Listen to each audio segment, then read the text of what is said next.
kita sadari bersama, ketahui bersama bahwa Islam ini didasarkan pada persaudaraan. Islam ini didasarkan pada persaudaraan.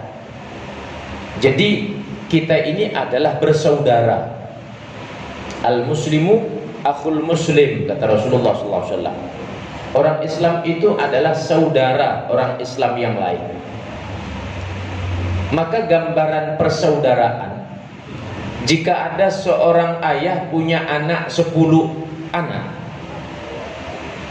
lalu ada salah satu daripada anak-anak yang 10 tadi bertikai, bahkan saling mencaci menjatuhkan, tentu seorang ayah itu tidak akan berbahagia, tidak akan senang. Dan kekhawatiran bukan hanya di dunia tapi di akhirat. Itu sudah dirasakannya ketika anak-anaknya itu bertikai. Nabi Muhammad itu adalah dijuluki Abur Rahim, bapak terhadap umat ini yang penuh dengan kasih sayang. Bapak yang penuh dengan kasih sayang terhadap umatnya. Itu julukannya Rasulullah SAW. Maka Nabi tentu tidak berharap umatnya ini yang bersaudara ini bertikai. Sehingga bagaimana Allah menggambarkan hasil daripada didikan Rasulullah SAW terhadap para sahabat. Muhammadur Rasulullah walladzina ma'ahu asyidda'u 'alal kuffar ruhama'u bainahum. Nabi Muhammad itu adalah utusan Allah Subhanahu wa ta'ala. Dan mereka orang-orang yang bersama Nabi Muhammad sallallahu alaihi wasallam, orang-orang yang bersama Nabi Muhammad sallallahu alaihi wasallam, para sahabat, mereka punya sifat asyidda'u 'alal kuffar. Mereka tegas terhadap orang-orang tidak beriman. Sebaliknya, ruhama'u bainahum, saling menyayangi di antara mereka orang-orang yang beriman. Itu gambaran yang Allah gambarkan di dalam Al-Quran terkait dengan persaudaraan di zaman sahabat Nabi SAW. Dan ayat ini bukan hanya untuk para sahabat. Ayat ini berlaku untuk kita juga, untuk umat Islam sampai hari kiamat nanti. Maka ketika umat Islam terbalik dalam bersikap, sayang sama orang-orang tidak beriman, cenderung kepada orang-orang tidak beriman, mendukung orang-orang tidak beriman, mengidolakan orang-orang tidak beriman, tetapi mencemooh saudaranya orang beriman, mengganggu saudaranya orang beriman, memusuhi saudaranya orang beriman, maka tidak seirama dengan ayat ini. Lalu mau dikemanakan daripada bunyi ini ayat, fungsi ini ayat yang memang dijelaskan, disiratkan dalam Al-Quran untuk mengingatkan kita orang-orang yang melenceng daripada jalannya. Jadi kita adalah bersaudara. Maka tidak siogianya orang sesama saudaranya itu menyakiti. Nabi SAW menyatakan man adza mu'minan faqad adzani wa man adzani faqad adzallah wa man adzallah falyatabawwa maq'adahu minan nar. Barang siapa yang menyakiti orang-orang mukmin, menyakiti hatinya, menyakiti dirinya daripada orang-orang mukmin, maka sungguh dia sudah menyakiti Rasulullah SAW. Baik itu orang mukmin yang kelas imannya 5%, 10%, apalagi orang mukmin yang kelas imannya 70, 80, 90%. Baik itu orang mukmin yang dia itu biasa-biasa, yang tidak banyak ilmunya, apalagi orang mukmin yang banyak ilmunya, apalagi mereka itu adalah ulama. Apalagi selain ulama, mereka juga orang mukmin dari keluarga Nabi Muhammad sallallahu alaihi wasallam. Man adzani faqad adzallah. Maka barang siapa yang menyakiti aku karena sebab dia menyakiti orang mukmin, maka sungguh dia sudah menyakiti Allah Subhanahu wa taala. Maka hati-hati para hadirin. Kita berada di zaman fitnah. berada di zaman fitnah. Banyak umat ini apa karena kebodohannya atau karena memang sudah tertutup hatinya, mereka tidak memandang lagi ketika melontarkan kalimat-kalimat cacian, ketika melontarkan kalimat-kalimat cemoohan, tidak memandang lagi itu ulama, itu habaib atau orang biasa. Dia menyatakan, menganggap dirinya paling baik atau menganggap kelompoknya paling benar. Kalaupun kelompok itu sudah benar, aliran itu sudah benar, tetapi kita tidak seiring dengan aliran yang mengajarkan tentang kebenaran, maka belum tentu juga kita diakui oleh aliran tersebut besok di hadapan Allah. Anggap Ki Hasyim Asy'ari mendirikan Nahdlatul Ulama. Bagaimana prinsip-prinsip yang diajarkan di dalam kitabnya yang dirangkum Irsyadus Sari. Ada di sana penjelasan tentang adab-adab. Bagaimana seorang ahlu sunnah wal jamaah bersikap kepada para habaib. Ada di sana tersirat dengan rapi, dengan jelas. Bagaimana Ki Hasyim Asy'ari mengajarkan bagaimana sikap umat ahlu sunnah wal jamaah khususnya kepada para habaib. Tapi mungkin karena kebodohan, mereka kemudian dengan tidak ada kontrol mencaci, memaki. Kalaupun ada perbedaan faham, perbedaan organisasi, silahkan itu urusan organisasi. Tapi zatnya habaib itu, zatnya Habib itu adalah ada darah Rasulullah yang mengalir di sana. Ada darah Rasulullah yang mengalir di sana. Kalau kita mau bandingkan diri kita yang tidak ada darah Rasulullah yang mengalir dengan mereka para habaib yang ada darah Nabi di sana, di mana bandingan kita dengan mereka? Dan itu mereka tidak meminta untuk menjadi habaib, tidak. Kita pun tidak bisa memaksa untuk kita menjadi bagian tersebut. Ini adalah merupakan ketentuan Allah sudah.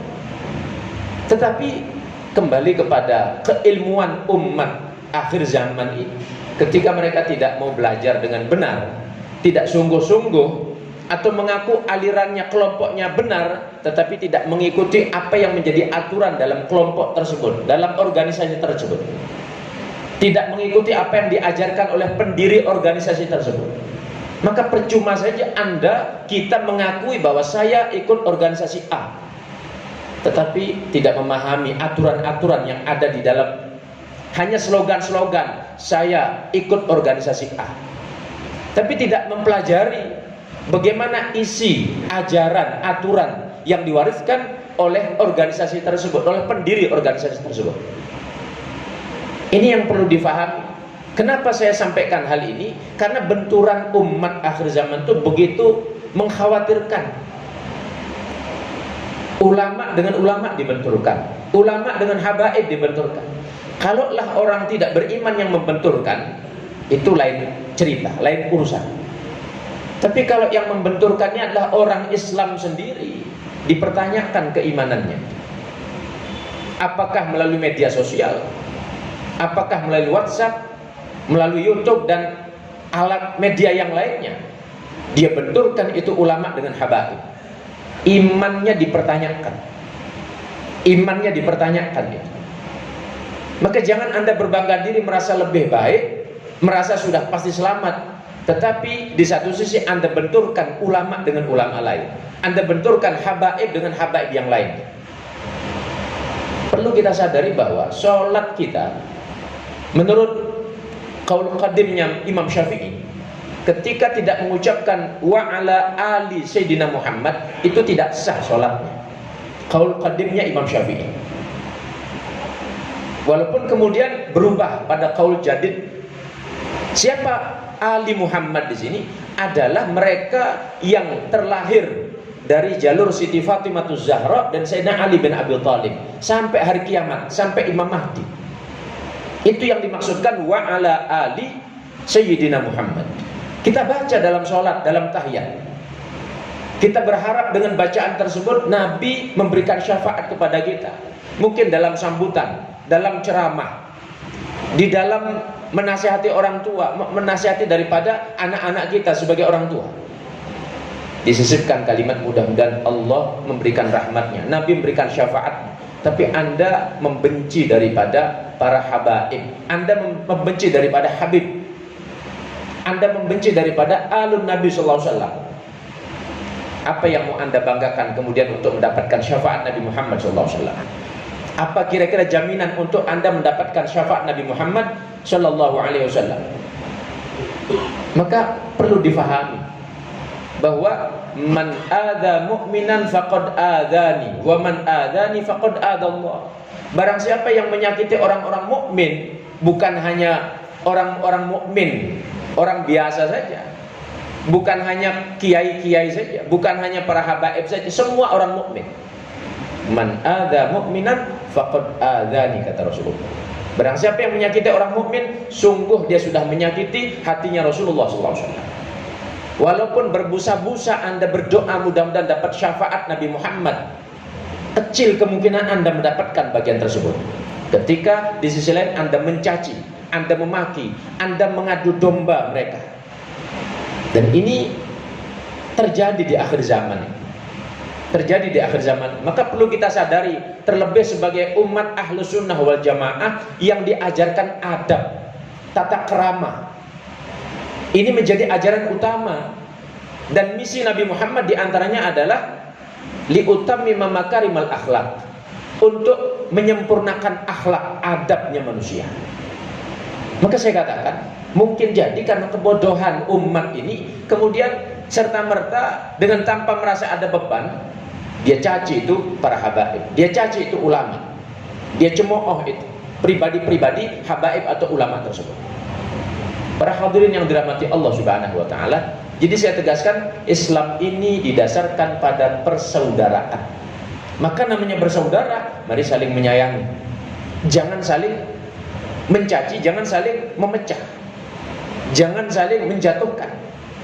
Ini makna daripada persaudaraan itu sendiri. Islam didasarkan pada persatuan, di mana Al-Quran menegaskan wa'tasimu bihablillah jami'an wala tafarraqu. Jangan bercerai-berai. Jangan bercerai-berai. Bolehlah Anda memilih organisasi politik A, silahkan.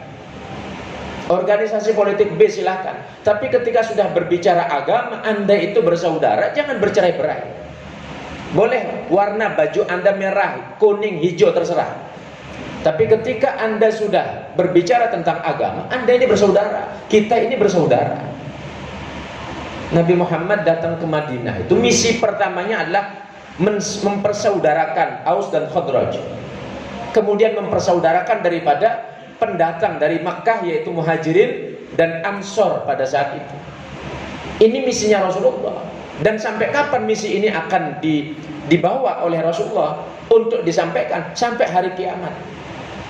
Maka setiap orang Islam wajib untuk menyampaikan hal ini. Kita ini bersaudara, jangan bercerai-berai. Walaupun pada sunnatullahnya ada hal tersebut, ada bagian-bagian tersebut, ada percerai-beraian, ada perpecahan.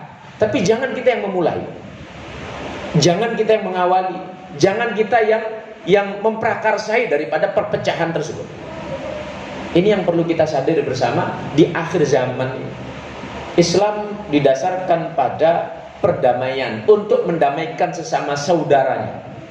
Allah katakan dalam Al-Quran, fattaqullah wa aslihu dzata bainikum. Takutlah kepada Allah dan damaikanlah saudara kalian yang berselisih di antara kalian. Damaikan saudara kalian yang berselisih di antara kalian, bukan malah dipanas-panasi, bukan malah disumut satu dengan yang lain, bukan malah kemudian diadu domba, difitnah sehingga semakin runcing permasalahan tersebut.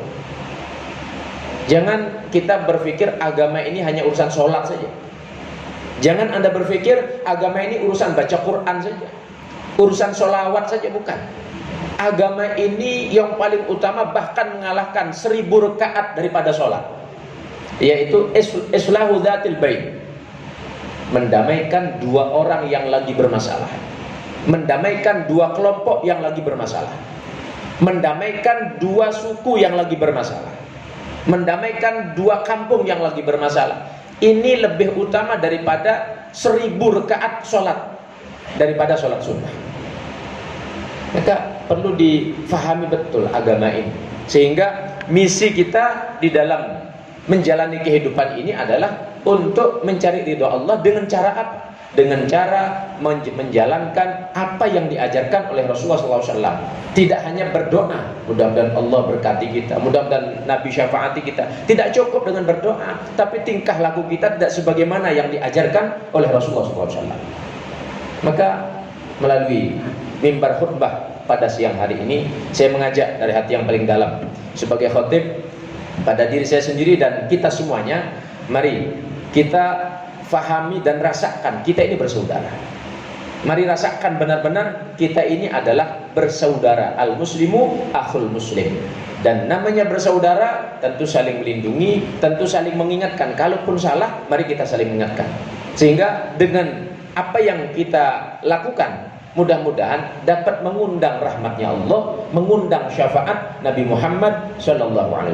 Mudah-mudahan Allah bimbing kita semuanya, Allah tunjukkan jalan pada kita semuanya, sehingga saat ini kita beriman, sampai pada akhirnya Allah cabut ruh kita dalam keadaan beriman pada Allah, mengucapkan kalimat La ilaha illallah. Amin ya rabbal alamin.